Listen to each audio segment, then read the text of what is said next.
अभी तक भारत में कई युद्ध लड़े गए जो इतिहास के पन्नों में दर्ज हैं, और उसी इतिहास के पन्नों में हल्दी घाटी युद्ध का भी नाम शामिल है। हल्दी घाटी का युद्ध जिसे अपनी आन बान शान के लिए लड़ा गया था। लेकिन हल्दी घाटी युद्ध की असली कहानी क्या है? वो ऐसी कौन सी वजह थी जिसकी वजह से आज हमारे इतिहास के पन्नों में हल्दी घाटी युद्ध को याद किया जाता है?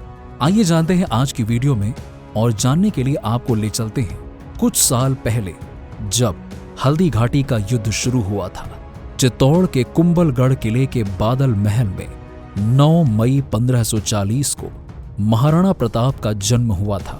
पिता का नाम उदय सिंह और मां का नाम जयवंत बाई था।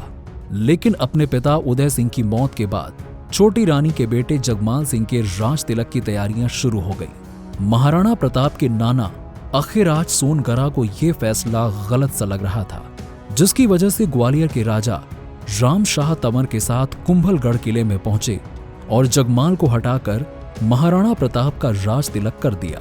इसी वक्त अकबर अपनी सत्ता के विस्तार में लगा हुआ था। महाराणा प्रताप सिसोदिया वंश से थे। सिसोदिया वंश और मुगलों के बीच 3 पीढ़ियों से दुश्मनी थी। एक समय तो राणा के पिता उदय सिंह को हराकर मुगलों ने चित्तौड़ पर कब्जा कर लिया था। राणा प्रताप का राज तिलक हुए 4 साल भी नहीं बीते थे कि फिर से मुगलों से सामना हो गया, जिसके बाद ये लड़ाई 18 जून 1576 को मेवाड़ के राणा महाराणा प्रताप की सेना और आमेर के महाराजा मान सिंह प्रथम के नेतृत्व में मुगल सम्राट अकबर की सेनाओं के बीच में लड़ा गया। लड़ाई की शुरुआत उस वक्त से हुई जब अकबर राजपूत क्षेत्रों पर नियंत्रण हासिल करके अपने शासन क्षेत्र को बढ़ाने की योजना बना रहा था। अपने पिता उदय सिंह की मृत्यु के बाद इनके पुत्र महाराणा प्रताप ने मेवाड़ की कमान संभाली। फिर से अकबर ने कई बार बात की, लेकिन प्रतापों ने मुगलों की एक न मानी और अकबर ने प्रताप से युद्ध का फैसला किया। इतिहासकार रिमा आहूजा ने बताया कि हल्दी घाटी के युद्ध में राजपूतों के संख्या बल का अंदाजा नहीं लगाया जा सकता है, लेकिन मेवाड़ की सेना अकबर की सेना के सामने काफी छोटी थी। इसके बाद युद्ध में मेवाड़ की सेना को काफी नुकसान हुआ। इसके बाद अकबर दिल्ली से चलकर अजमेर आया। उसने महाराणा प्रताप के खिलाफ युद्ध लड़ने के लिए मान सिंह के नेतृत्व में एक बड़ी सेना गोंगुदा की तरफ रवाना कर दी। इस सेना ने राजसमंद के मोलेला में अपना डेरा डाला। दूसरी तरफ महाराणा प्रताप के नेतृत्व में मेवाड़ की सेना लौशिंग में डेरा डाले हुए थी। मान सिंह ने योजना बनाई कि अगर गोंगुदा पर कब्जा हुआ तो सैन्य साजो सामान और बगैर महाराणा प्रताप के लड़ना मुश्किल होगा। हल्दी घाटी मोलेला और लोशिंग के बीच ही पड़ती है, लेकिन मुख्य लड़ाई हल्दी घाटी नहीं बल्कि वहां से 4 किलोमीटर दूर रक्त तलाई में हुई थी, जो उदयपुर से 40 किलोमीटर दूर पड़ती है। इसका दर्रा इतना सकरा था कि एक बार में सिर्फ एक बैलगाड़ी निकल सकती थी। मुगल सेनापति मान सिंह की रणनीति थी कि राणा के सैनिकों को लड़ते लड़ते दक्षिण की तरफ खुले मैदान में लाया जाए।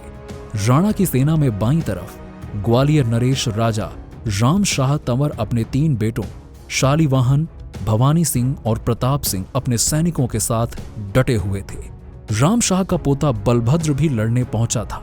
राम शाह ने राणा को कहा था कि दर्रे पर मुगलों को घेर लेंगे तो जीत आसान होगी, क्योंकि सकरे रास्ते से एक साथ ज्यादा सैनिक नहीं निकल पाएंगे, क्योंकि मुगलों की सेना 4 गुना बड़ी थी। मतलब राणा के एक सैनिक पर 4 मुगल थे।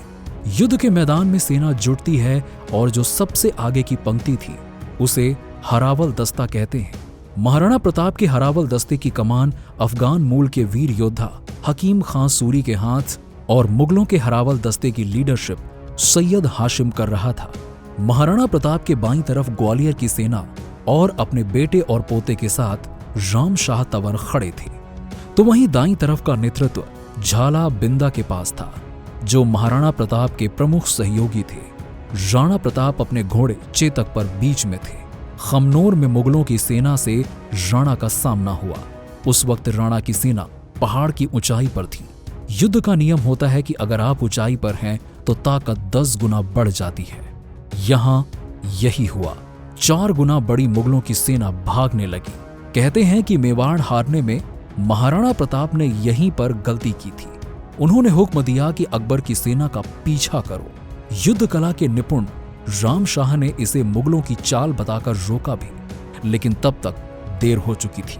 राणा की सेना मुगलों का पीछा करते करते रक्त तलाई के मैदान में पहुंच गई। मैदान में मुगल भारी पड़े। महाराणा प्रताप को बचाने में झाला बिंदा शहीद हो गए। अकबर की सेना के सरदार मेहतर खां ने तभी अफवाह फैला दी कि राजा राम शाह भी अपने बेटों के साथ मारे गए। राम शाह और उनके बेटे क्रोधित हो गए और युद्ध में भयंकर लड़ाई की। शाम ढलने तक जब तक युद्ध रुका, राम शाह अपने तीनों बेटों और पोतों के साथ शहीद हो गए। यहीं का प्रसंग है जो कहता है कि महाराणा प्रताप जंगल में चले गए और घास की रोटियां खाई। चित्तौड़ जीतने जा रही राणा की सेना मेवाड़ का भी काफी हिस्सा हार गई। गोंगुदा के किले पर मुगलों का कब्जा हो गया और राणा प्रताप जंगल में गए तो भीलों का साथ मिला। उन्होंने गोंगुदा के किले में पहुंचने वाली रसद सामग्री की सप्लाई रोक दी। किले में बैठे मुगल भूख से बिलखने लगे। इसके बाद भोजन की तलाश में मुगल सैनिक किले से बाहर निकलते तो राणा प्रताप भीलों के साथ मिलकर उनका खात्मा कर देते थे। और आपको बता दें कि राणा प्रताप एक साथ 100 जगह लड़ रहे थे। गुप्त रास्तों से निकलकर मुगलों को मारते, फिर जंगल में चले जाते। इसके साथ ही अकबर के सैनिक मेवाड़ में कैद हो गए थे। कुछ दिनों बाद राणा ने खोए इलाकों पर कब्जा करना शुरू कर दिया। अकबर के लिए राणा सरदर्द बन चुके थे। उन्हें जिंदा या मुर्दा पकड़ने के लिए अकबर ने 6 सैन्य अभियान शुरू कराए, लेकिन सब के सब फेल हो गए। महाराणा प्रताप ने भामा शाह की मदद से 6 साल में 40,000 घुड़सवारों की फौज तैयार की। राणा ने अपने बेटे कुंवर अमर सिंह के साथ 1582 में मुगलों के बेस कैंप दिवेर थाने पर हमला किया। यहां से मुगलों के पैर उखड़े तो कुंभलगढ़, गोंगुदा और उदयपुर तक महाराणा प्रताप ने भगवा ध्वज फहरा दिया। जब अकबर ने राणा प्रताप को जिंदा या मुर्दा पकड़ने का आदेश दिया था, लेकिन तथ्य यही है कि मुगल सैनिक खाली हाथ लौटे थे। मुगलों में तब रिवाज था कि जीतकर कोई सेनापति लौटता तो उसका शाही स्वागत किया जाता है। लेकिन राणा प्रताप से युद्ध लड़ने गया मान सिंह जब लौटा तो अकबर ने दरवाजे बंद कर दिए थे, क्योंकि वो महाराणा प्रताप को हरा नहीं पाए थे। और महाराणा प्रताप हल्दी घाटी युद्ध के बाद जमीनों के पट्टे जारी करते गए और इस हिसाब से हल्दी घाटी के युद्ध में महाराणा प्रताप की जीत होती है। इसके अलावा कई ऐसे इतिहासकार हैं जो दोनों तरफ से अलग अलग तर्क रखते हैं।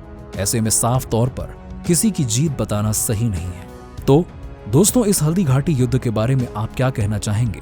हमें कमेंट सेक्शन में कमेंट करके जरूर बताइए। और वीडियो पसंद आई हो तो इसे लाइक करें, शेयर करें और हमारे चैनल को सब्सक्राइब कर लें। मिलते हैं आपसे एक और वीडियो में। तब तक के लिए बाय बाय, टेक केयर।